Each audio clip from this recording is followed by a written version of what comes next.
Prime Minister Ishiba is on his way out as the head of the LDP, and he will be on his way out very soon as the Prime Minister of Japan. It is, in my best judgment, something very unfortunate. I think Prime Minister Ishiba succumbed to the overwhelming pressure from other parts of the political circle in Japan, but that is only one problem that Prime Minister Ishiba was faced with.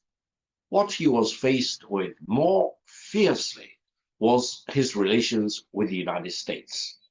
Prime Minister Ishiba really wanted to do the right thing for the fundamental interests of the Japanese people, and eventually he even wanted to play a tough role, for example, and eventually he even wanted to really kind of become more and more independent away from the United States, especially in dealing with major issues like free trade or tariffs. Now, the other thing is that Japan, especially its economic development, is under more and more pressure, mainly because Japan really needs to muster all the resources at its proposal to continue to innovate and recreate itself.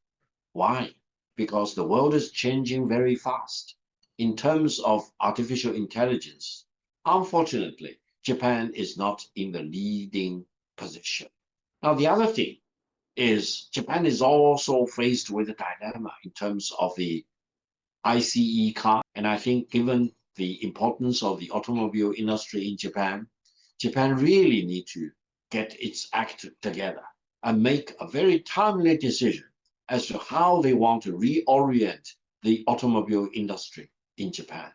So it is time, in my best judgment, for great cooperation between China and Japan in the automobile industry to make sure that automobile industry in Japan will remain a vital pillar of their national economy, rather than eventually being bypassed by this tsunami of EV revolution.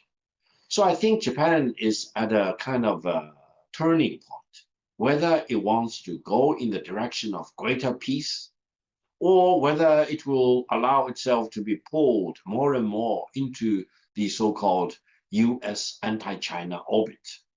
I hope the Japanese government and the people in Japan will make the right decision.